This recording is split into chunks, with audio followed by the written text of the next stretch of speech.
자, 그래서 해설 자료는 다 받으셨을 거고 오늘 공개 모의고사 같은 경우에는 따로 제가 첨삭이나 채점을 해드리지는 못하고요. 쌤들이 강의 들으시면서 풀이 자료 확인하시면서 보통 말하는 그 적의 눈으로 그래서 자가 채점을 하시면 좋아요. 그리고 같이 이제 공부하러 오신 동료분들, 그죠? 그 동료? 뭐라고 해야 되죠? 동료 학습자. 친구일 수도 있지만 친구 아닌 경우들도 있으니까 우리 약간 그런 관계, 비즈니스적 관계다. 그래서 공부는 같이 하지만 좀 애매하지 않나? 이럴 수도 있으니까. 그래서 같이 공부하는 선생님들, 스터디 조원들끼리 돌려 읽으면서 채점해 주시는 것도 굉장히 좋은데, 근데 스터디 조원들 같은 경우에 관계가 좋아지면 나중에는 서로 약간 그게 눈치가 보이죠. 막 틀렸다고 얘기하고 싶은데 틀렸어요 라고 얘기를 하면 서로 또 괜히 마음 상하고 그러니까 이렇게 빙빙 돌려서 얘기하다 보면 이번 잘 쓰신 것 같기는 한데 이게 조금 제가 봤을 때는 조금 와닿지 않는 부분들이 있어서 좀 더 명확하게 써주시면 어떨까요? 그럼 뭐라고요? 명확하지 않다고요? 어디가요? 제가 이런 뜻으로 썼는데 그렇게 될 수 있으니까 그렇게 할 필요도 없고, 그러니까 스터디든 뭐든 간에 그 서로의 답안지를 봐줄 때는 굉장히 냉철하실 필요가 있어요. 그래서 그것도 서로 좀 관계 설정을 평소엔 굉장히 친하게 지내시더라도 이제 뭐 스터디 할 때 질의응답하는 부분들이나 아니면 이런 답안지 확인해 줄 때는 정말 원수의 답안지를 보는 기분으로 보셔야 돼요. 부모의 원수다.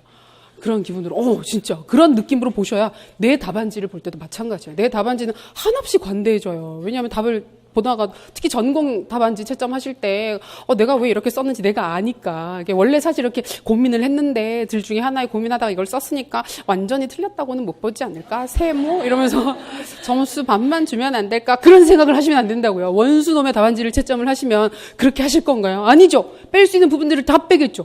그런 기분으로 자가 채점하시면 시험 준비에 적합한 접근이 될 겁니다. 그래서 채점 포인트들 말씀드릴 테니까 그거 같이 확인할게요. 자, 풀이 자료 같이 보면서 확인하겠습니다. 문제 자체는 조금 평이했어요. 평이해서 대신에 그거예요. 이번 문제에서 조금 도전감이 있다 그러면 페스탈로치를 공부했느냐 안 했느냐 그 정도 차이예요. 그래서 아마 저희 강의 쭉 들으셨던 쌤들 같은 경우에는 페스탈로치 반갑다 페스탈로치 이러면서 이 3H를 드디어 물어보는구나 3H 이러면서 즐겁게 쓰셨을 거고, 아닌 경우에는 조금 생소하실 수도 있겠지만 우리가 서양교육사 파트에서 기본적으로 확인해야 되는 학자들 몇 명 있죠. 쌤들 다 공부하셨죠. 누구누구 있습니까? 제일 처음 소크라테스, 플라톤, 아리스토텔레스, 의외죠. 이 세 분 확인하셔야 됩니다. 그 다음에 코메니우스, 페스탈로치, 헤르바르트, 루소, 그쵸? 코메니우스, 루소, 페스탈로치, 헤르바르트 이렇게 해서 7분 정도만 확인하면 되는데, 그 중에서 저희가 그 페스탈로치 같은 경우는 최근에 창의, 융합, 인재, 교육과 특히 관련되는 측면이 있다. 어떤 부분 때문에? 3H 때문에 신경 써서 보게 되죠. 스팀 교육과정 등등도 연관되기 때문에 살펴보게 됩니다. 그것만 조금 도전감이 있었고, 두 번째 항목에 협동학습 확인하는 거 아마 다들 편안하게 쓰셨을 거고, 사례 찾는 것도 이 정도야 이런 기분으로 즐겁게 찾으셨으리라 믿습니다. 자, 그리고 세 번째 같은 경우에는 현실 치료 상담 기법, 저희 문제 통해서도 문제 풀이할 때 자주 살펴봤으니까 또 드디어 나왔구나. WDEP 쓰기는 썼는데 영 미심 적어서 맞나? WDP가 딱 그래요. 그래서 명칭을 기억하는 건 전혀 무리가 없는데 세부 활동들에 대해서 설명을 하실 때 D가 이게 맞나? P가 이게 맞나? E가 이게 맞나? 헷갈리는 부분들이 있거든요. 이제 그거 한 번만 더 짚고 넘어가시면 좋겠고, 마지막 부분 쌤들 열심히 보셨던 수행평가 확인하는 파트였는데, 이게 지금 최근에 관심 있는 과정 중심 평가로서의 수행평가를 확인했습니다. 그건 다를까요? 수행평가와 과정 중심 평가로서의 수행평가는 다른 걸까요? 같지요. 같은 건데 대신에 답을 쓰실 때 아무리 수행평가, 그러니까 실제로 과정 중심 평가가 수행평가의 형식으로 대부분 이루어진다고 할지라도 그 부분을 완전히 배제를 하고 그냥 수행평가는 이라고 쓰시는 것보다는 과정 중심 평가, 우리가 과정까지도 결과뿐만 아니라 과정에 대한 평가도 강조를 하고 있는 평가 상황에서 구체적인 평가 방법인 수행평가가 이러저러하다라고 조금 문제에서 요구하는 사항들을 정확하게 찍어서 확인을 해주시는 게 필요합니다. 자, 그런 식으로 대충 살펴보면서 문제를 다시 도입해 볼게요. 아직 문제 시작도 안 했어요. 문제. 학생들의 전인적 성장 발달은 모든 교육의 추구 방향이다. 그렇죠. 전인적 성장이 싫어요 하는 교육은 잘 없죠. 가끔 있긴 있어요. 우리가 교육과정 사조들 중에 보면 전인교육과 조금 먼 거리를 가지고 있는 교육과정 사조로서 우리가 학문중심 교육과정 얘기하는 적이 있어요. 학문중심 교육과정은 우리가 보통 전인교육 얘기를 할 때 지덕체 부분 중에서 지측면, 지식교육 측면에 많이 치우쳐 있는 교육이기 때문에 우리가 비판할 때 전인교육이 안 된다, 실현이 불가능하다 이런 식으로 얘기를 하는 적이 있죠. 근데 그걸 제외하면 대부분의 교육들은 전인교육을 추구하고 있습니다. 제시문은 회의에서 학교교육의 방향과 강조사항을 설명하고 있는 교장의 발언 중 일부다. 교장쌤이 얘기하고 있네요. 쌤도 요거는 이제 여러 번 저희 수업에서도 말씀드렸었지만 교장, 교감 선생님이 나왔을 때 우리가 절대 교장 선생님께서 말씀하신 사항 중 이런 식으로 높임말을 쓰면서 존댓말로 서술하지 않는다. 교장은 그냥 교장, 교감은 그냥 교감. 교사 같은 경우에도 김 선생님은 이라고 굳이 쓸 필요가 없어요. 가끔 보면 대화 형식으로 김 교사, 이 교사, 박 교사가 얘기를 해서 이 선생님 어쩌고 저쩌고 얘기를 하는 부분들이 있어요. 근데 그런 걸 뭐 직접 인용하시는 부분들이 어쩔 수 없긴 한데 내가 그 교사의 발언이나 이야기에 대해서 언급을 할 때는 이 교사, 김 교사입니다. 이 선생님, 김 선생님 이렇게 표현을 하지는 않으니까 그 부분도 신경 씁시다. 그렇다고 깎지는 않은데 여기 왜 교장 선생님이야? 이러면서 막 채점하는 선생님이 깎지는 않지만 그래도 그런 부분도 약간 형식이 안 맞아요. 우리가 학술적 글쓰기를 할 때 높임말을 쓰진 않거든요. 그런 식으로 이거 지켜주시고 발언을 참고해서 전인적 성장을 위한 우리 교육의 노력이라는 주제를 중심으로 주제 드렸어요. 전인적 성장을 위한 우리 교육의 노력, 서본 결의 형식을 갖추어 학자, 교수 방법, 생활지도, 평가의 측면에서 각 사항을 논의를 해라. 자, 문제를 보고 나면 항상 배점을 본다. 배점 부분 보시면 총 15점 중에서 첫 번째 항목이 전인교육의 개념 제시하는 거 1점. 자, 이거는 제발 1점을 받아주세요 하는 기분으로 드린 부분이죠. 제시문을 읽어보면 개념 설명이 대략 되어 있죠. 그래서 혹시 근데 전인교육 개념 다들 아시니까 모르지 않잖아요. 전인교육. 최소한 아무것도 기억이 안 나면 지덕체라고라도 쓰셨을 거잖아요. 그렇게 쓰시면 되고 그다음에 페스탈로치의 교육목표 서술, 교육방법의 원리 두 가지 쓸까? 목표 서술하는 거 1점, 방법의 원리 두 가지 1점, 1점에서 총 1.2, 1.2점 이런 식으로 총 4점이 배점되어 있습니다. 첫 번째 단락이. 두 번째, 협동학습의 기본 원리 중 두 가지를 서술할 것. 그럼 각각 원리 하나당 1점이겠네요. 가와 나에 해당하는 두 가지 협동학습 유형, 명칭을 각각 서술할 것. 이름 정확하게 제시했느냐? 개념은 안 쓰셔도 돼요. 절차 안 쓰셔도 돼요. 그거 쓸 여유가 없어요. 이런 부분들은. 그러니까 이제 답안 서술하실 때 관련해서 유추해서 쓸 수 있는 부분들이 있으면 넓게 쓰시는 경우들도 있긴 한데 그거는 정말 부가적으로 쓰시는 게 되어야 하고 문제에서 요구하는 사항이 보다 명확하게 드러날 수 있도록 글을 쓰시는 게 가장 중요합니다. 세 번째, 제시문에서 확인할 수 있는 비행 학생에 대한 상담 이론의 명칭을 제시할 것, 구체적 실행 절차를 4단계 설명을 할 것. 그러면 이거 항상 쓸 때마다 불안한 게 4단계를 설명할 거 그러면 1, 2, 3, 4 중에서 4번째 단계만 쓰실 일은 없겠죠. 그죠? 이제 없겠죠. 만약에 그랬으면 4번째 단계라고 얘기를 했을 거예요. 항상 근데 자꾸 첨삭하다 보면 이런 기우가 생겨요. 왜냐면 그렇게 쓰신 분들이 있기 때문에. 그래서 들긴 하는데, 요런 부분들은. 그다음 배점 부분도 보시면 이게 총 3점이 돼 있으니까 명칭 정확하게 쓰는 게 1점일 거고, 4가지 단계를 정확하게 쓰는 게 2점 정도 배점이 됐을 거예요. 자, 마지막 과정중심 평가로서의 수행평가가 가진 장점 2가지 쓸 것, 수행평가 시행 시 교사의 유의사항 2가지 서술을 할 것. 자, 이게 그냥 수행평가의 장점이라고 쓰셔도 크게 상관은 없긴 한데 과정중심 평가, 과정에 대한 평가가 가능한 수행평가가 가지는 장점을 써야 되기 때문에 조금은 상황 맥락적으로 풀어서 접근하실 필요가 있습니다. 지금 최근에 문제 출제되는 경향을 보면 정확하게 정답을 딱딱 찍어서 쓸 수 있는 항목도 분명히 출제가 되고, 그러니까 이런 부분들은 정답이 아니면 점수를 정말 안 주는 영역이 있고, 그다음에 제시문 내용이나 문제 상황과 맞추어서 내가 알고 있는 개념, 특성, 절차, 항목들을 연계해서 상황에 맞게끔 풀어쓰는 부분들이 있는데, 이런 것들은 일단 상황에 맞게 서술을 하시면 조금 넓게 채점이 되기는 해요. 그러니까 대표적으로 작년 같은 경우에 첫 번째 항목 중에 워커 수기 모형 서술을 할 때 제시문의 학교에서 왜 수기 모형을 써야 되느냐 이유를 3가지 써라 이런 부분들은 정답이 딱 정해져 있다기보다는 우리가 알고 있는 워커의 수기 모형과 관련되는 특성들을 제시문 사례에 연계해서 서술하는 걸 요구했던 거예요. 이런 경우는 특징만 나열하면 점수를 다 못 받아요. 아예 그냥 외웠던 부분들을 딴 쓰기만 하면 반드시 제시된 사례 특성들과 연관지어서 말이 돼야 되는데 이제 2가지 연습이 다 필요하기 때문에 이런저런 항목들을 같이 연습을 하는 겁니다. 자, 그렇게 해서 문제 구조를 받고 이제 제시문 후딱 살펴보겠습니다. 제시문이 사실 좀 길어요. 그죠? 자, 첫 번째 단락부터 보겠습니다. 인간의 전인적 측면을 충실히 개발하는 것은 교육의 기본적 가치입니다. 교장쌤이 얘기하고 있어요. 우리의 학교 교육도 그러한 전인적 성장 발달을 추구해야 합니다. 자, 그러고 나서 나오는 문장이 전인교육의 개념과 관련된 문장이었죠. 전인적 성장은 말 그대로 인간의 모든 측면을 고르게 개발해야 하므로, 그렇죠. 인간의 전인적 측면, 모든 측면을 고르게 개발하는 것이 바로 전인교육입니다. 교육의 실행에서도 다양한 고려와 노력이 필요합니다. 자, 이게 사실은 서론 부분 서술하실 때 도입 문장이나 이런 거 얘기하실 때 전인 교육을 왜 실천해야 하는지 근거로서 함께 풀어 쓰실 수 있는 문장입니다. 서론 도입하시고 결론 마무리하시고 각 단락 주제 논의하시는 서술을 하실 때 제시문에 뭔가 끌어다 쓸 게 있다. 그러니까 요새 추세는 문제 자체 있죠. 도입하는 문제는 길이를 자꾸 줄이고 있어요. 안 길게 써주고 제시문 내용에서는 유추해서 쓸 수 있는 부분들을 제법 많이 넣어서 주고 있기 때문에 제시문 안쪽에서 뭔가 끌어다 쓸 게 있다. 이런 표현들은 서론 도입할 때 써도 되겠다 싶은 부분이 있으면 문장을 그대로 옮기는 게 아닌 이상, 처음부터 끝까지 그대로 따라서 쓰는 게 아닌 이상은 일부분은 가지고 와도 괜찮아요. 그리고 되게 안정적으로 변해요. 그렇게 되면. 그래서 편안하게 도입해 주시면 좋겠고. 자, 첫 번째 항목. 먼저 역사적으로 전인적 측면의 개발에 관심을 가졌던 학자들의 관점을 이해할 필요가 있습니다. 도입 문장 연계해서 쓸 때도 이런 문장 활용할 수 있겠죠.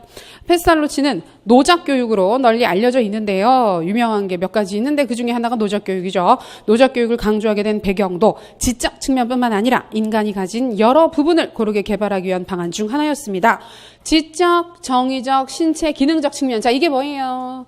3H죠. 지적, 정의적, 신체, 기능적. 근데 대신에 우리가 보통 전인교육이라고 했을 때 지덕, 체 이야기를 하잖아요. 그런데 요 신체, 기능적 측면은 사실은 체랑 완전히 일치하진 않아요. 그래서 지덕, 체라고 설명하기보다는 보통 여기 있는 것처럼 신체, 기능 혹은 기능적, 기술적 측면이라고 얘기를 합니다. 3H라고 했을 때 H, 신체 기능에 해당하는 부분이 핸드잖아요. 핸드라서 기술적인 측면으로 서술하시는 게 더 정확합니다. 가끔은 지덕기라고 표현을 하는 경우도 있어요.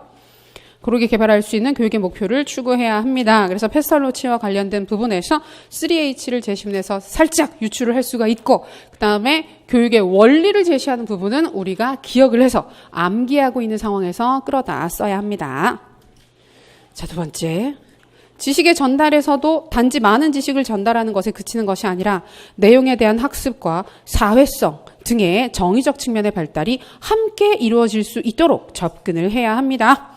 학습을 통한 사회성의 증진, 사회성의 발달에도 관심이 있다. 정의적 측면에 관심이 있죠. 자, 그중 협동학습은 학업 성취에도 긍정적 영향을 주지만 우리가 은근히 협동학습이 학업 성취에 도움이 된다는 연구들이 많죠. 그래서 이질적 특성을 가진 학생들끼리 상호작용을 했을 때 가르치는 걸 주로 하는 학생, 배우는 걸 주로 하는 학생이 구분이 되긴 한데 두 학생 모두에게 도움이 된다라는 거 여러 번 확인했습니다. 주지만 정서적 측면, 사회적 측면에서도 매우 긍정적인 결과를 얻을 수 있는 교수법입니다.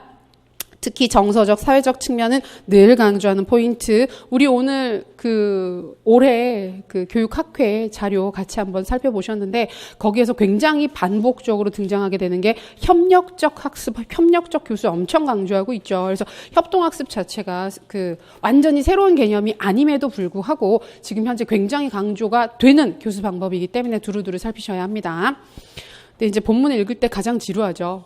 쌤들 다 읽으셨던 부분들이고 익숙한데 다시 한번 되짚어 보려고 하니까 곳곳에서, 그리고 저희가 논술 쓰고 나면 사실 되게 지치잖아요. 지쳐가지고 이제 그만하면서, 그죠?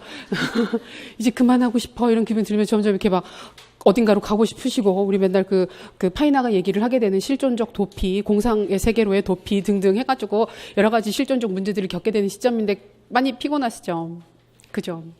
아닌가요? 몇 분만 그러신 건가요? 되게 피곤해지는 시점이긴 한데 힘을 내요.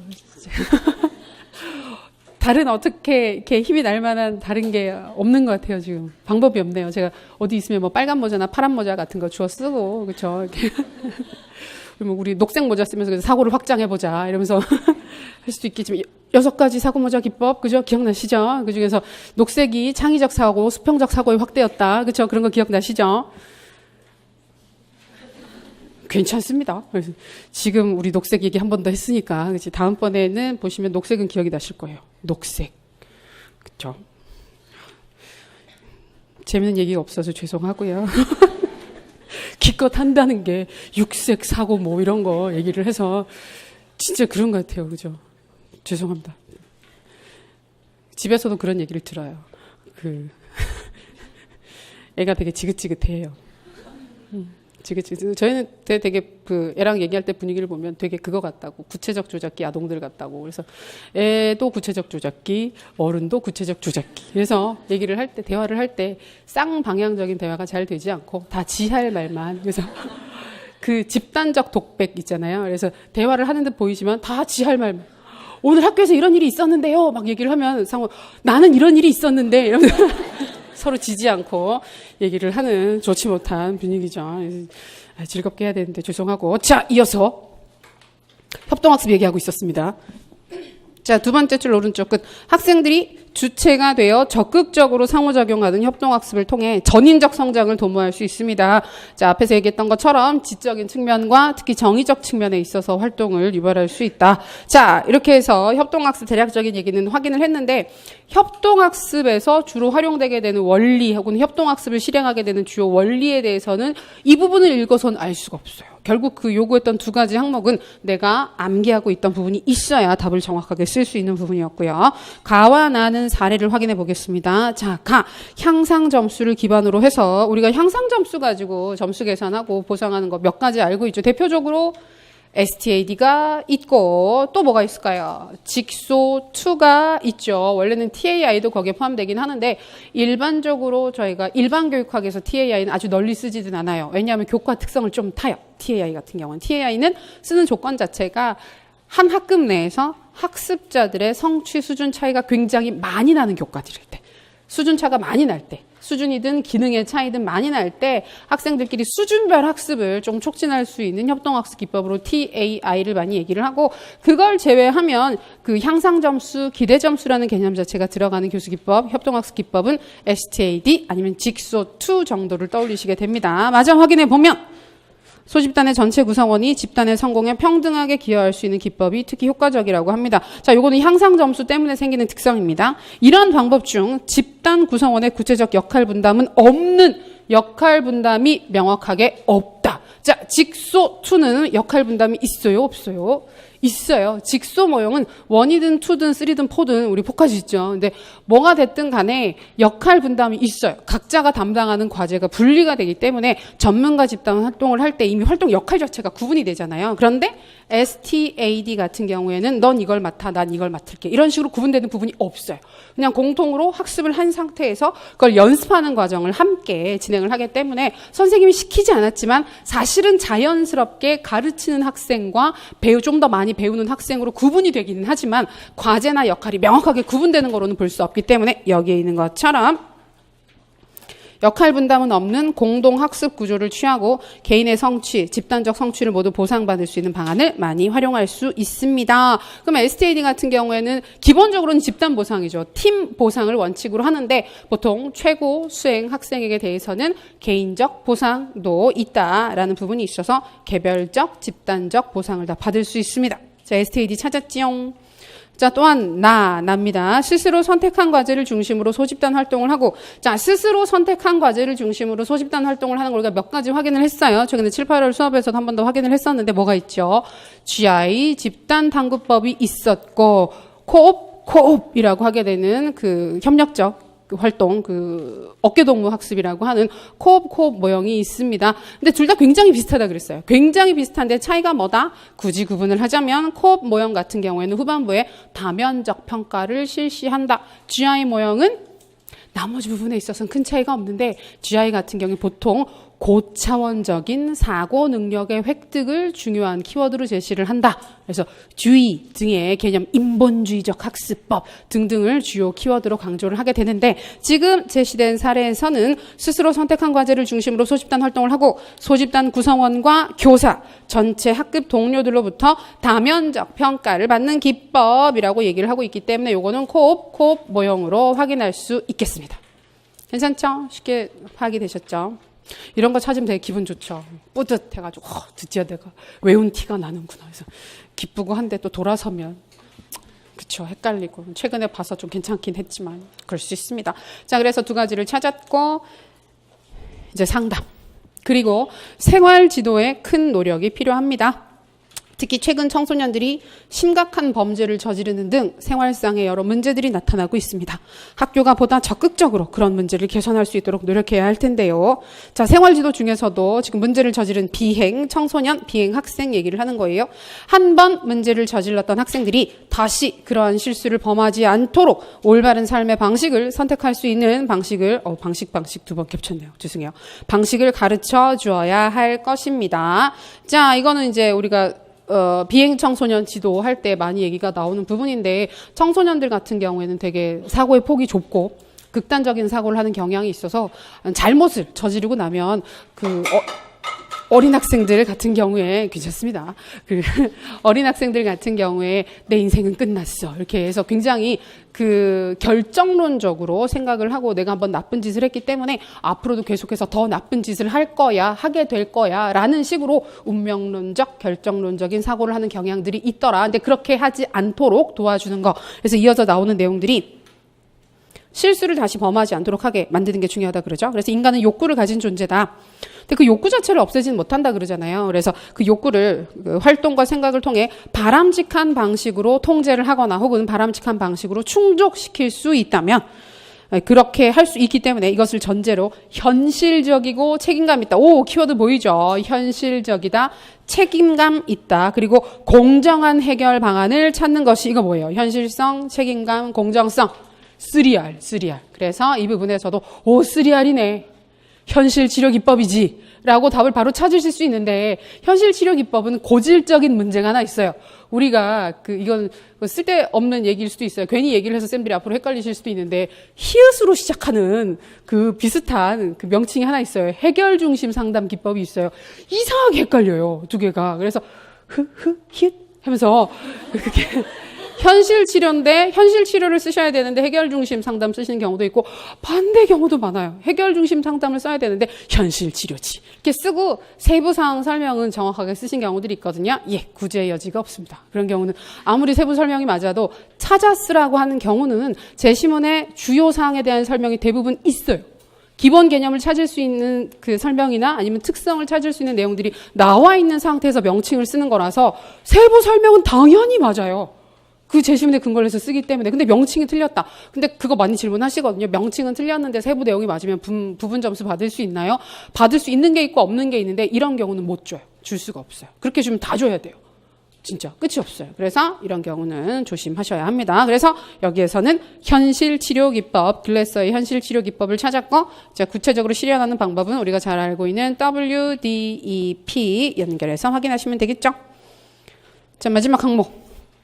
최근 교육 과정에서 강조하는 과정 중심 평가도 눈여겨볼 만한 항목입니다. 과정 중심 평가는 2015 개정 교육 과정이 나오면서 다시 떠오르는 개념이다. 강조되고 있는 개념인데 원래는 과정 중심 평가라고 하는 평가 방법이 따로 있지 않습니다. 있지 않고 그냥 우리가 결과 중심으로 평가했던 평가 패러다임을 과정 중심 평가로 전환하자라고 얘기를 하고 있는 건데 이제 그것을 구체적으로 실현하는 방법이 뭐냐라고 얘기를 했을 때는 우리 아까 본 수업에서 확인했었던 두 가지 방법이 있죠. 하나가 형성평가인 거고 하나가 수행평가다. 그래서 우리가 지금 교육부 정책 자료들을 봐도 얘기를 할 때 과정 중심 평가가 무엇인가요? 라고 했을 때 보통 과정 중심 수행 평가 이런 식으로 설명을 하거나 과정 중심 평가 설명하면서 이거 수행 평가랑 다르지 않다. 원래 하려고 했었던 수행 평가 방식을 제대로 실행하면 그게 과정 중심 평가다. 이런 식으로 얘기를 하고 있습니다. 그래서 형성 평가와 수행 평가로 확인을 할 수가 있는데 이번 문제에는 수행 평가를 가지고 이 과정 중심 평가를 풀어내는 거예요. 자, 결과뿐만이 아니라 학습 과정 전반에 대한 평가를 실시할 수 있어야 합니다. 이를 통해 학습에 대한 긍정적 태도와 실제적 수행까지도 평가하여 교육의 본질인 전인적 성장 발달을 직접적으로 평가할 수 있을 것입니다. 눈치채셨으면 이런 부분들을 슬쩍 가져다가 장점으로 쓰시면 답이 될 것 같다라는 느낌 받으셨죠? 맞아요. 이런 답이 다 돼요. 자, 이러한 과정 중심 평가는 결국 수행평가의 개념, 목적, 방법과 거의 일치하는 모습을 보이는데요. 수행평가의 기본적 목적과 가치를 제대로 구현하고 실천할 수 있다면 결국 과정 중심 평가의 가치도 실현해낼 수 있을 것입니다. 자, 제시문 확인했습니다.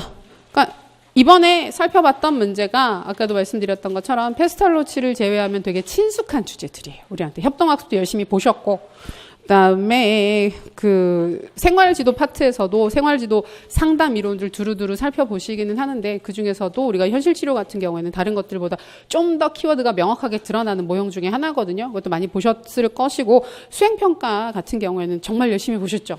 그래서 막 늘 아쉽잖아요. 왜 시험이 안 나오지? 이러면서 나올 때가 됐는데 생각을 하는데, 모르겠어요. 수행평가 나오면 어렵게 나오지 않을까 생각을 하긴 합니다. 그래서 조금 다루기 편한 주제들이었고, 쌤들이 보통 쓰실 때 제일 힘들어 하시는 영역이 행정 많이 힘들어 하시고, 사회학은 조금 그러니까 개념을 알더라도 쓰는 걸 굉장히 힘들어 하세요. 사회학 개념이 쓰기가 편하지가 않기 때문에. 그다음에 교수 이론 부분들도 많이 힘들어 하시는데, 이번 문제에서는 교수 이론을 그 협동학습으로 물어봤기 때문에 사실 좀 편하긴 했죠. 가네를 물어봤거나 아니면 뭐 오스벨이나 메릴 뭐 라이겔루스 이런 걸 물어본 건 아니니까 이 정도야 뭐 이런 느낌으로 조금 편하게 접근할 수 있는 문제였습니다. 7월달, 8월달 고생 많이 하셨는데 마무리를 좀 즐겁게 하면 좋겠다라는 기분으로 좀 즐겁게 했어요. 즐거우셨나요? 공부는 고통스러운 거다. 아까 시작할 때 분명히 말씀드렸어요. 그래서 공부가 너무 즐거우면 공부를 제대로 하고 있지 않는 거라고. 우리가 그 철학 공부할 때, 교육 철학, 교육의 개념 이런 거 공부할 때 나오는 옥쇼트 선생님이 그렇게 말씀하셨습니다. 쉽게 읽히는 책은 공부가 아니다. 책은 고통스럽게 읽어야 공부다. 그래서 맨날 공부하고 있죠, 우리는. 자, 그래서 다음 페이지 문제 해설에 넘겨보시면 방금 살펴봤었던 영역들의 이론 설명이 순차적으로 되고 있습니다. 그래서 하나하나 살펴보면 다 좋은데 원치 않으시죠? 그렇죠? 되게 오래 될 거니까. 그래서 주요사항만 빠르게 확인해 보면 페스탈로치 전반적인 사항들 쭉쭉 나와 있죠. 페스탈로치 만약에 교육학자들 중에 누군가가 나온다면 출제 가능성이 좀 높은 축에 들어가는, 어디까지나 그 교육학자들 중에 얘기하는 거예요. 다른 영역들보다 출제 가능성이 높다는 건 아니고, 이제 서양교육사에서 뭔가가 나온다면 그래도 페스탈로치 쪽이 현재 우리 뭐 융합교육이라든지 2015 개정교육과정이라든지 이런 부분들과 연관할 부분들이 좀 있으니까 신경 써서 보셔야 한다. 간단하게 5페이지로 슝슝 넘겨서 보시면 목적, 내용, 방법이라고 하는 주요 사항으로 정리가 되어 있습니다. 박스. 우리는 학자 볼 때, 그리고 철학 파트 볼 때 항상 이 기준으로 보십니다. 목적이 뭐냐?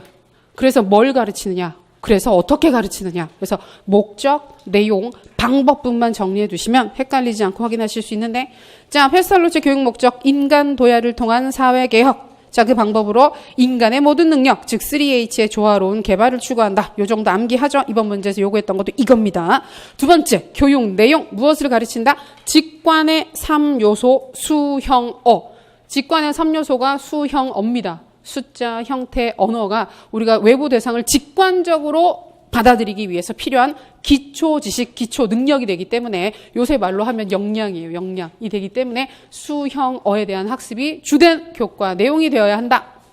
자, 구체적인 방법, 합자연의 방법이라고 해서 자발성 방법 또는 사회 또는 생활 공동체. 다음 페이지, 조화적 발전의 원리, 그다음에 노작 교육의 원리, 직관의 원리 등등이 있습니다. 이 중에서 해당하는 거 두 가지만 서술해 주시면 괜찮겠습니다.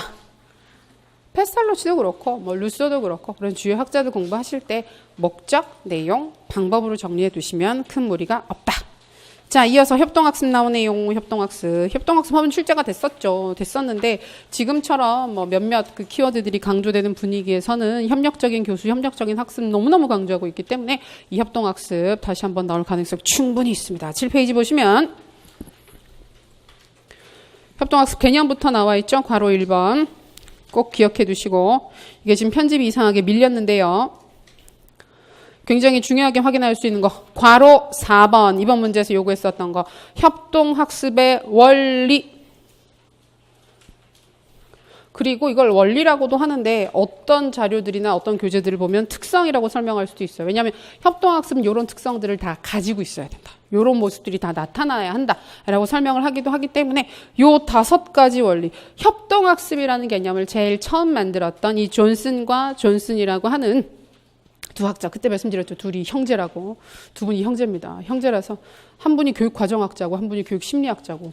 믿어지세요. 형제가 한 사람은 교육심리 전공하고 한 사람은 교육과정 전공해서 다 대학 교수를 하고 있었어요. 하고 있다가 그 과정이랑 심리니까 되게 연관되는 영역이잖아요. 그래서 우리 교수 방법이 너무 잘못된 것 같지 않아? 그래서 같이 활동하는 걸 가르쳐보면 좋을 것 같아라고 의기투합해서 만든 교수 방법이 협동학습이에요. 그 되게 신기한 게 그러죠. 혼자 만든 게 아니라 개념 자체도 협동적으로 만들었어요.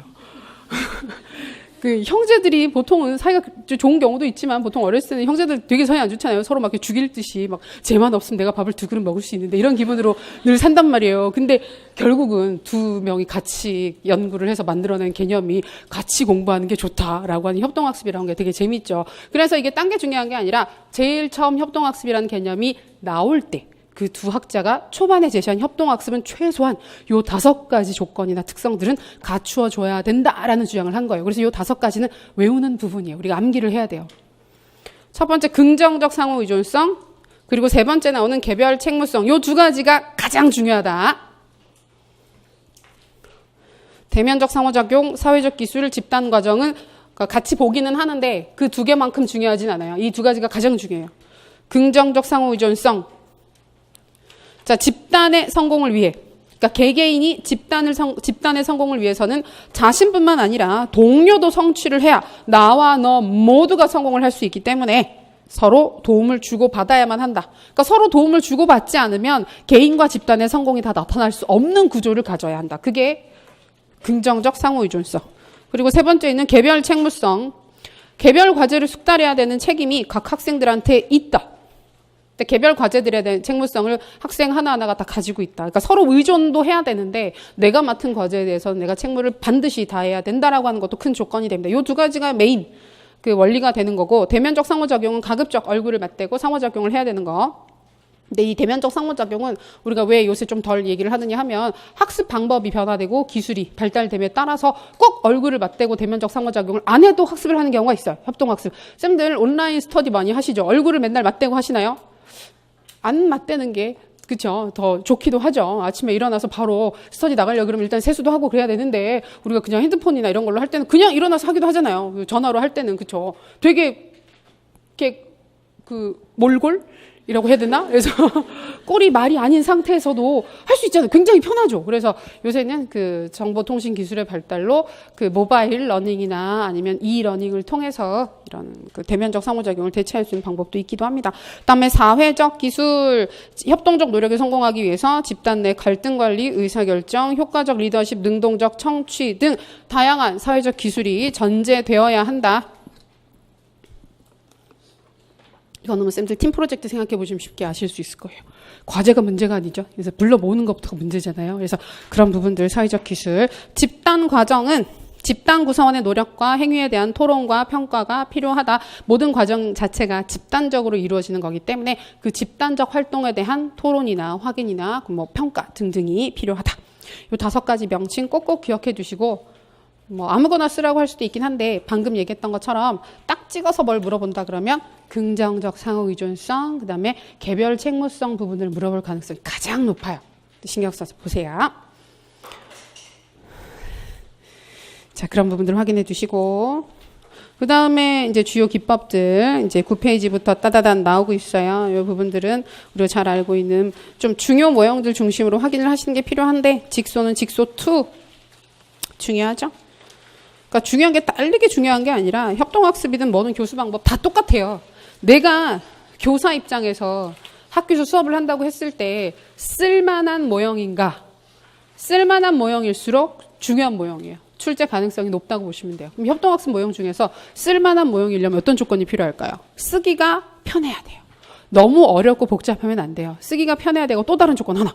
효과가 있어야 돼요. 쓰기가 편하고 효과가 있는 거. 학업 성취도도 괜찮고 학생들끼리 협업도 좀 쉽게 나타나는 모형들을 찾아보게 되면 직소2, STAD, TGT 정도를 보통 들어요. 그래서 걔네들이 좀 중요한 모형이 되는 거고 오늘 살펴봤던 것처럼 굳이 뭔가 추가로 본다면 코옵 모형하고 GI 정도는 슬쩍 보실 수 있겠습니다. 그래서 그 정도 확인하시고 세부 사항들은 이미 다 잘 알고 계실 거니까 얘기하지 않을게요. 다들 잘 아시죠? 그래요. 자, 13페이지 현실 치료 상담 이론. 역시 다들 잘 알고 계시겠지만 현실 치료할 때 우리가 주요 키워드로 확인하게 되는 게 동그라미 1번 개요 부분에서 아까 얘기했던 것처럼 기억, 인간 본성의 결정론적 견해를 거부한다. 결정론적 견해라고 하는 건 이전에 모든 것들이 결정되었다. 성격 발달적인 측면들이 결정되어 있다고 보는 건데, 그러면 청소년기에 잘못을 저지른 학생들은 이후에 갱생할 여지가 없다는 얘기잖아요. 근데 그것보다는 노력 여부에 따라서 변화될 수 있다. 긍정적으로 변화될 수 있다라고 믿는 게 실제로도 의미가 있겠죠. 그래서 결정론적 견해를 거부한다. 그 근거로서 제시를 하게 되는 게 통제 이론. 인간은 욕구를 충족하기 위해서 환경을 통제할 수 있다. 두 번째, 전행동 이론. 인간의 여러 행동들 중에서 통제 가능한 영역과 통제 불가능한 영역이 있는데 인간은 통제 가능한 영역을 중심으로 행동이나 환경을 제어할 필요가 있다. 그 다음에 3R. 그런 부분들을 판단하는 행동을 통제하는 기준은 3R. 아까 얘기했던 것처럼 현실성, 책임성, 옳고 그름, 공정성이라고 하는 세 가지 기준에 따라서 판단을 하면 된다. 간단하죠? 지난번에 상담할 때 제가 쉽죠? 간단하죠? 라고 얘기를 할 때마다 별로 간단하지 않은데 자꾸 간단하다고 얘기를 하는 것 같다. 근데 맞아요. 좀 그런 거예요. 사실은 되게 간단하면 간단하다고 얘기도 안 해요. 그런데 이제 이게 보통 많이들 싫어하시고 어렵게 느껴지시는 부분인데 굳이 정리를 하면 좀 심플하게 와닿을 수 있는 부분들은 자꾸 간단하다고 세뇌를 하는 경향이 있습니다. 세뇌는 바람직한 교육 방법이 아니라고 누가 얘기했죠? 피터스, 그죠? 피터스가 세뇌는 교육이 아니다. 자, 어떤 증거를 보면 알 수 있습니까? 교육의 과정적 증거. 그렇죠. 뭐가 없으니까. 학생의 자발성이 없기 때문에. 그렇긴 하지만 효과는 있어요.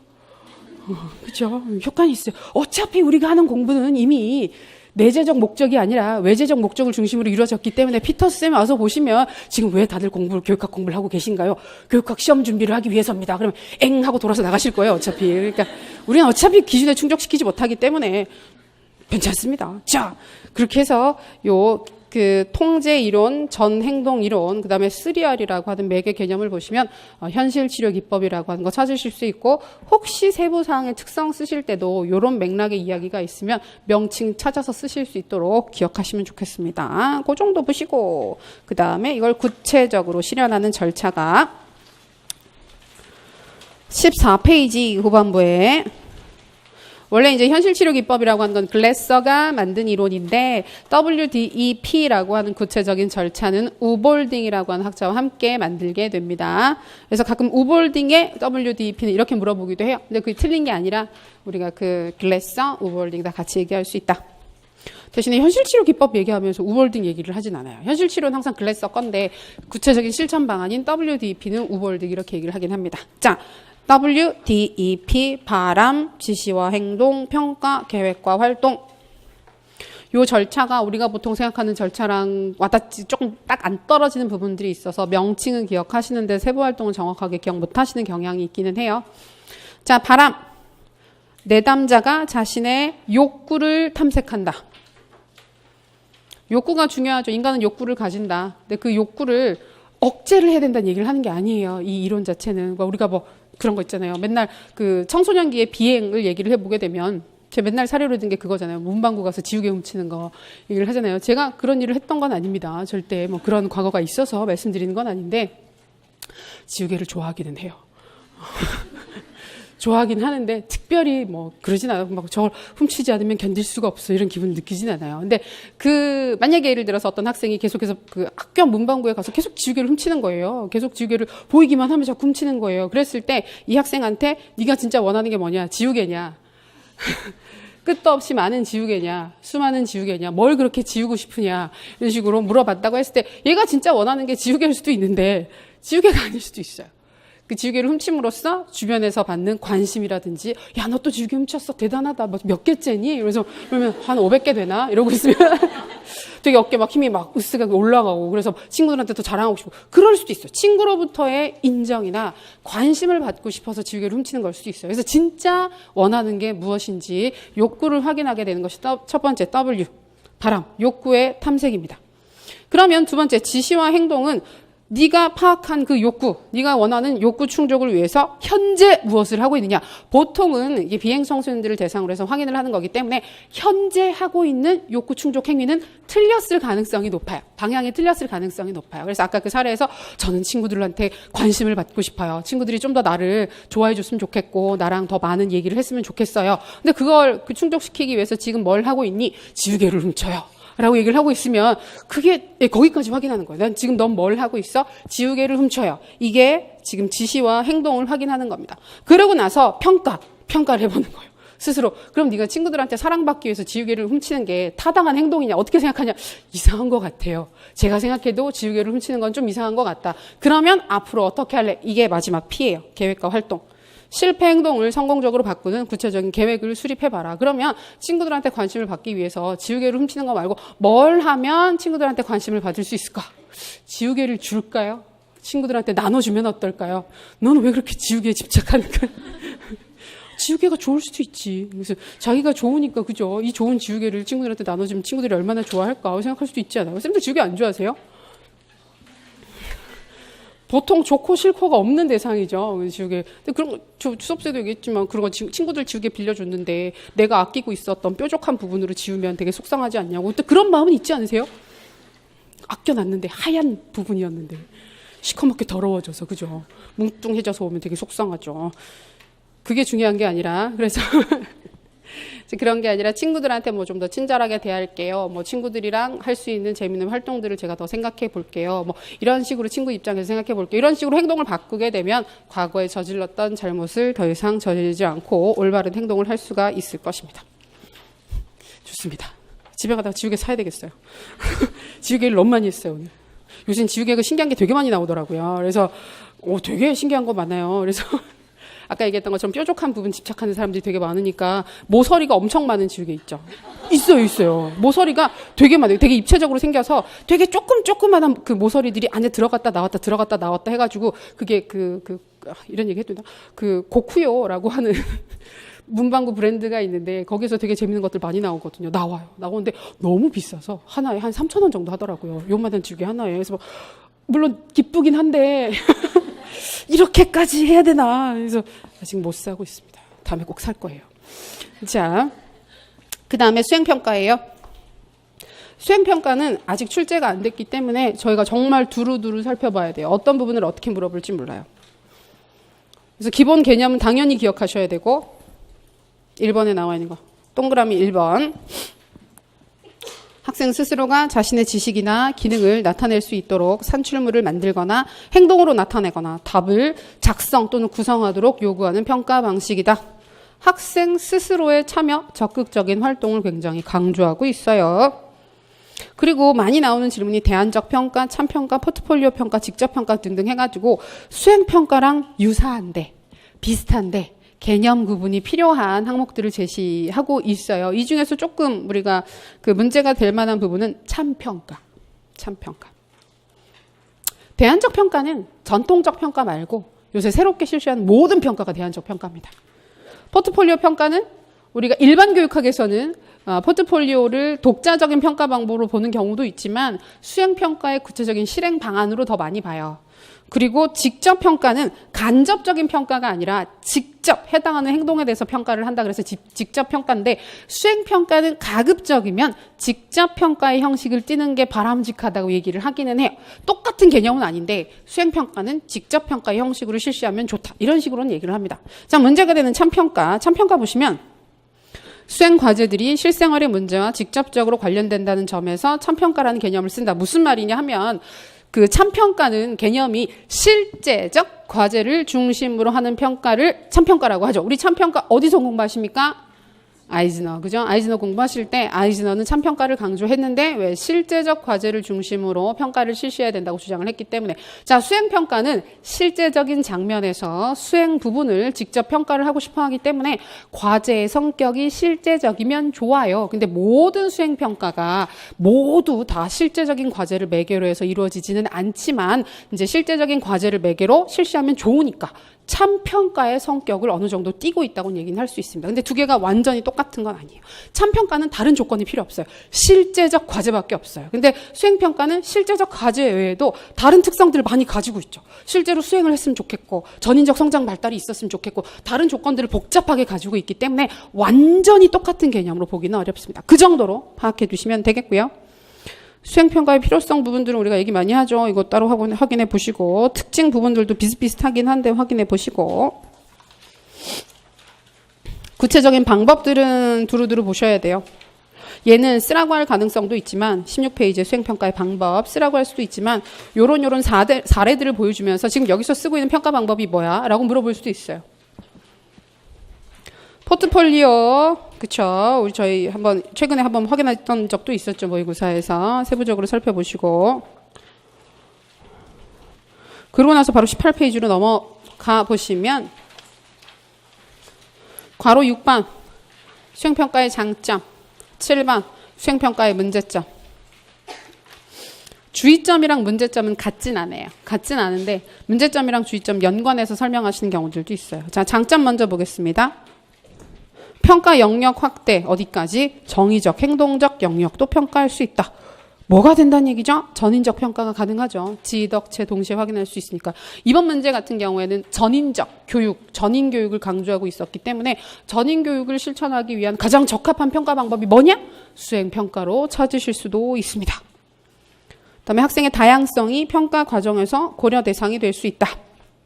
자, 이거는 실행하기 나름이긴 한데 모든 수행평가가 학생 개개인의 특성을 반영해 주지는 않습니다. 그런데 이제 다른 평가 상황들보다 좀 더 느슨하고 학생 중심적인 환경에서 이루어지기 때문에 학생 개개인의 다양성이나 특성에 근거한 평가가 가능해진다.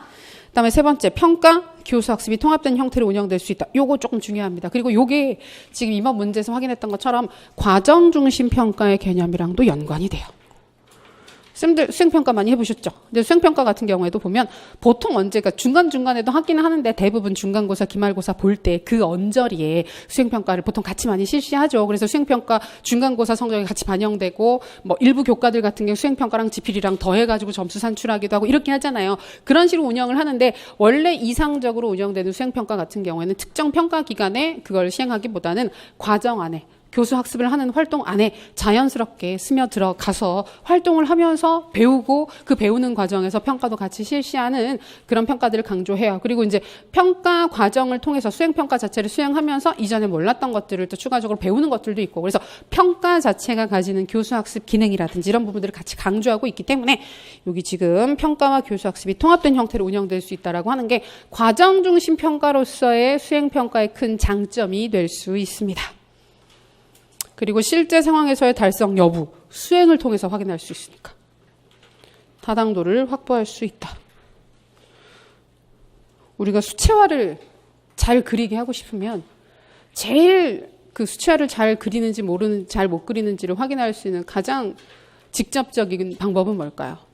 그리게 하는 거. 수채화를 그려봐. 그렇게 하고 그걸 직접적으로 평가하면 제일 좋잖아요. 근데 수행평가는 그렇게 하는 거고 이전에 했던 많은 간접적인 평가들. 쌤들 미술과의 지필 시험들 생각해 보시면 돼요. 중간고사, 기말고사 보실 때 지필 수채화를 그릴 때 다음 중 필요 없는 재료는 그래서 답 찾아내는 거. 그거는 기똥차게 찾아낼 수 있고, 뭐 수채화를 그리는 그 절차 같은 경우에도 뭐 밑그림을 그린다. 그다음에 색칠을 할 때는 연한 색부터 색칠을 한다.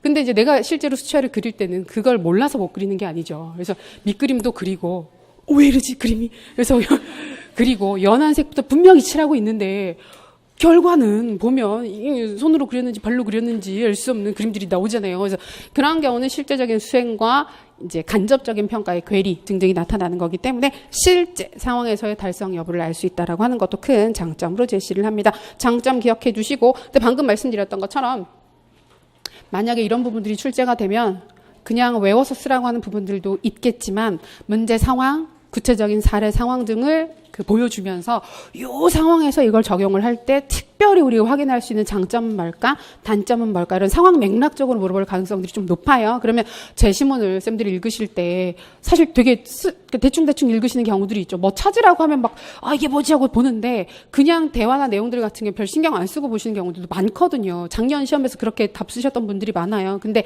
이제 좀 더 맥락적으로 상황적으로 접근을 하실 필요가 있다. 자, 수행평가의 문제점, 비용이나 시간이 많이 소요된다. 이거 가장 많이 얘기를 하죠. 비용, 시간 문제. 대규모 실시가 어렵다. 비슷하게 보는 부분이죠. 1번, 2번은 비슷해요. 세 번째, 채점이 어렵고 신뢰성을 확보하기가 쉽지 않다. 특히 채점에 있어서의 신뢰도 이야기들을 많이 합니다. 예, 그 정도 확인하시면 돼요. 내적 일치도는 조금 다른 얘기니까 안 확인하셔도 괜찮습니다. 예, 그 정도. 여기 루브릭 나오죠? 루브릭도 개념은 확인하시면 좋겠고요.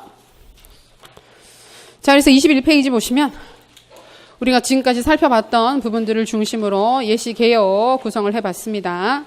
서론 쓰실 때 여전히 많이들 힘들다고 하시는데 서론은 주제 중심으로 도입하시면 됩니다. 이번 글에서 서론 쓰는 방식 한번 살펴보면 인지적 측면, 정의적 측면, 신체적 측면의 고른 발달을 통해 자아 실현을 추구하는 전인교육은 오래전부터 교육의 중요한 지향점이다. 이런 얘기 제시문에 있었어요. 이거 좀 끌어와서 쓰시는 거예요. 학생의 전인적 성장을 위해 우리 교육이 어떤 노력을 해야 하는지 페스탈로치의 교육관, 협동학습, 생활지도 방안, 과정중심 평가의 측면에서 살펴보고자 한다. 별거 없죠. 이렇게 심플하게 도입하셔도 괜찮습니다. 너무 화려하게 쓰려고 안 하셔도 돼요. 첫 번째 단락, 전인교육 개념 제시하는 부분, 개념 부분, 그러니까 여기 지금 보면 요 지금 자료는 그 가장 뭐라고 해야 되지? 형식을 완전히 다 갖추어서 쓴 형식대로 자료가 만들어져 있어요. 그래서 단락 시작할 때 도입 문장이 있고, 그다음에 요구사항들에 대한 서술이 있고, 마무리 부분에 주제 논의를 딱딱 붙여놨어요. 근데 이게 도입 문장이 쓰기가 쉽지가 않아요. 이게 은근히 신경이 쓰이고, 우리가 마무리를 하는 거면 어떻게든 마무리를 하고 넘어가는데, 도입을 하라 그러면 잘하고 싶어서 고민을 많이 하시거든요. 그러다가 이제 마무리를 못하고 막 시간이 질질 끌리는 경우들이 있어서, 도입은 하실 수 있으면 하시면 좋은데, 지금 당장 해야 되는 건 아닙니다.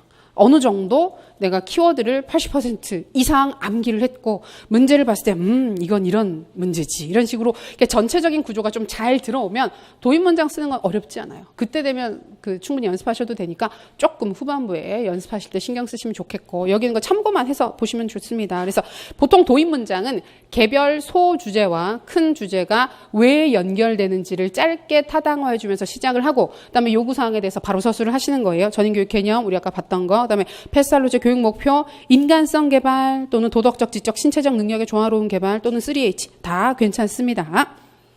자, 교육 원리는 이것 말고도 아까 우리 확인했었던 사회 원리라든지 그런 부분들 괜찮으니까 그 중에서 두 가지 서술해 주시면 좋고 자, 주제 논의 부분 보시면 전인적 성장을 위한 우리 교육의 노력, 학생의 지적, 도덕적, 신체적 능력의 고른 발달을 도모하기 위해 교육 목표, 내용, 구체적 방법에 있어서 페스탈로치와 같은 학자의 강조점을 참고해서 전인적 성장 발달을 추구할 필요가 있다. 페스탈로치가 이러저러한 측면에서 전인교육의 가치를 얘기를 했으니까 그런 부분들을 참고해서 우리가 실천을 할 필요가 있다. 이런 식으로 얘기해 주시면 돼요. 그리고 주제 논의하실 때 기본적으로 우리가 가지고 있어야 되는 마인드는 뭐다? 연관이 되니까 낸 거다. 그래서 그 큰 주제와 개별 소 항목들은 출제자 입장에서 정말 여러 번 확인하고 낸 주제예요. 그리고 우리 실제 시험에서는 한 사람이 문제를 내는 것도 아니고 여러 명의 선생님들이 함께 문제를 출제를 하기 때문에 이분 저분 다 크로스 체크를 했단 말이에요. 그래서 어지간하면 자연스럽게 연결이 되게 될 거예요. 그러니까 고민하지 마시고 당연히 연계가 되고 당연히 필요하고 이걸 하면 여기에 도움이 되겠지라는 마음으로 편안하게 쓰시면 됩니다. 자, 두 번째 항목 협동학습. 기본 원리 두 가지는 아까 말씀드렸던 것처럼 5가지 중에 2가지 쓰시면 되고요. 제시된 2가지 협동학습 유형의 명칭은 가는 STAD, 코옵 모형은 나는 코옵 모형이었습니다. 자, 이거 쓰실 때 문제에서 요구한 사항은 명칭 쓰라 그랬어요. 명칭. 그러면 명칭만 쓰시면 돼요. 개념 설명이나 세부 절차 여기서 막 그 STAD 쓰시면서 STAD의 실행 절차를 막 나열하시고 그럴 필요 없어요. 대신에 뭐는 쓰시면 좋으냐 하면 근거. 왜 STAD인지 왜 코옵 모형인지 제시문에 보면 정보들이 있잖아요. 그런 부분들을 다 쓸 필요는 없지만 요런 포인트가 STAD랑 연관된다. 요 정도. 그래서 STAD로 찾을 수 있다라는 근거는 너무 길지 않게 짧게 써주시면 좋습니다. 그러니까 이건 똑같아요. 찾아 쓰라고 하는 항목은 항상 근거는 있어야 돼요. 자, 주제 논의, 협동학습과 같은 학생 중심 교수법의 적극적 활용을 통해 지적, 정의적 측면의 고른 성장, 발달을 이루어낼 수 있다. 협동학습이 다방면으로 활용될 수 있도록 교육과정 구성, 학교 분위기 형성 등에 신경을 써야 할 것이다. 자, 그 다음에 비행 학생을 지도하기 위한 상담. 제시문에서 확인할 수 있는 상담 이론은 현실치료 기법, 현실치료 상담 이론. 왜 그런지 역시 근거 제시해주고 있죠. 그 다음에 WDEP 써주고. 주제 논의, 모든 학생의 전인적 성장 발달을 위해 잘못을 저지른 학생도 또다시 그런 실수를 저지르지 않도록 현실 치료적 상담 이론과 같은 접근을 통해 적극적으로 지도해야 한다. 자, 그 다음에 과정 중심 평가. 자, 수행평가의 장점. 평가 영역이 확대된다. 다양성. 아까 봤던 부분들 정리하실 수 있죠. 근데 이 중에서도 가급적이면 뭐 평가나 교수 학습이 통합된다라는 거. 과정 부분들에 대한 이야기가 들어가면 좋겠어요. 쌤들 아마 그거 많이 쓰셨을 거예요. 과정에 대한 평가가 가능해진다. 괜찮아요. 그 정도도. 장점으로 서술해 주시는 거 의미가 있습니다. 자, 유의사항. 아까 단점이랑 조금 차이가 있어요. 단점은 문제점인데 대신에 이제 그건 가능해요.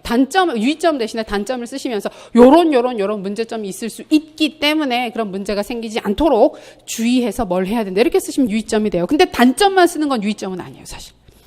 이것처럼 수행평가의 목적에 맞는 적합한 평가 도구의 개발 얘기하시면서 수행평가가 추구하는 방향이 요로조로 저러한 것들이기 때문에 목적에 맞는 평가 도구, 평가 방법들을 개발할 필요가 있다. 자, 그 다음에 채점자 간 신뢰도 확보에 주의할 필요가 있다. 필요 없고 그냥 신뢰도 얘기만 하셔도 괜찮아요. 그 다음에 평가를 실시하는 상황에 맞는 접근이 필요하다. 그래서 시간, 비용, 학생과 학부모의 인식 수준 등을 고려한 평가 설계와 시행이 필요하다. 다르게 접근을 하면 학생과 학부모에 대해서 수행평가의 목적이나 특성에 대해서 충분히 설명을 하고 충분히 알려주고 평가를 실시를 해야 한다. 이렇게 접근하시는 것도 좋습니다.